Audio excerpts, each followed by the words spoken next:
یہ مجھے کسی وسیم نامی شخص کی ای میل آتی ہے، اس پر ہمارے کسی کانٹینٹ پر انہوں نے ایگری کیا اور ساتھ یہ بھی مینشن کیا کہ 2021 میں عمران خان نے 37 لوگوں کا قتل کروایا، کچھ ایسے لکھا کہ انہوں نے مروایا 37 لوگوں کو۔ اس پر کبھی آپ نے ویڈیو نہیں بنائی۔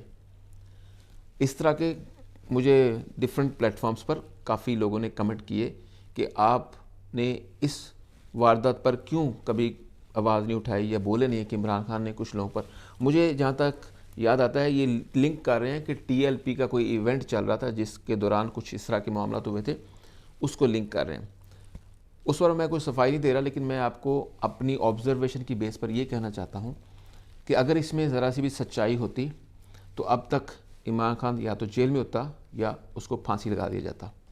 جتنی تیزی کے ساتھ عدالتیں عمران خان کے خلاف کام کرتی ہیں یا میڈیا چینلز جتنی شدت کے ساتھ، جتنی محنت کے ساتھ عمران خان کے خلاف کام کرتے ہیں، اب تک عمران خان دنیا سے فانی ہو چکے ہوتے ہیں۔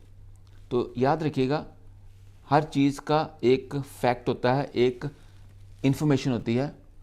فیکٹ کچھ اور ہو سکتا ہے، انفارمیشن وہ ہوتی ہے جو آپ کے بڑے یا جن کو آپ فالو کرتے ہیں وہ آپ کو پہنچاتے ہیں، اور وہ آپ رٹ لیتے ہیں، آپ سمجھتے ہیں کہ وہ فائنل ہے، پتھر پہ لکیر ہے اور وہی آخر ہے۔ تو ویسا نہیں ہوتا، تھوڑی سی اسٹڈی کرنی چاہیے۔ اسٹڈی نہ ہو تو کم از کم کامن سینس انسان کو یوز کرنی چاہیے کہ کس کے خلاف ادارے کس طرح ایکٹ کرتے ہیں یا ری ایکٹ کرتے ہیں، اور کس کے خلاف بہت سارے مارجن دیے جاتے ہیں یا ان کے پاس لائسنس ٹو کل بھی ہوتا ہے، ان کے پاس بہت ساری مراعات ہوتی ہیں، وہ کچھ بھی کر لیں تو وہ کہتے ہیں نا وہ ہولی کاز ہوتی ہیں۔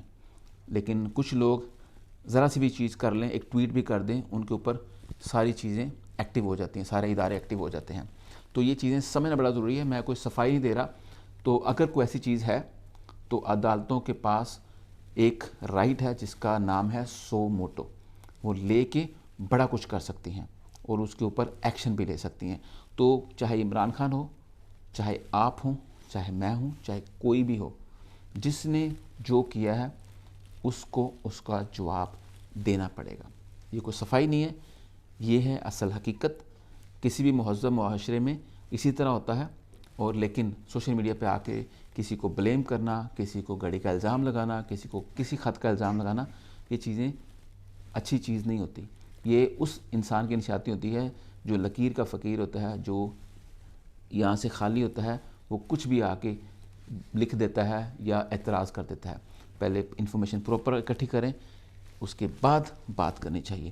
جن چیزوں کا ثبوت دنیا کے اخبار، دنیا کے چینلز دے چکے ہیں، اس پر ہم بات نہیں کرتے، اس پر ہم ایسا ہو جاتے ہیں۔ لیکن جن چیزوں کا آپ کے پاس کوئی ثبوت نہیں ہے، کوئی حقیقت نہیں ہے، اس کے اوپر سارا دن ساری رات میڈیا اور کچھ ہمارے جیسے لوگ کمنٹ کرتے رہتے ہیں، اپنی جو بھی اندر کی بھڑاس ہے وہ نکالتے رہتے ہیں۔ یاد رکھیے گا، جس نے جو کیا ہے اس کو بھرنا پڑے گا، آج نہیں تو کل۔ Thank you so much.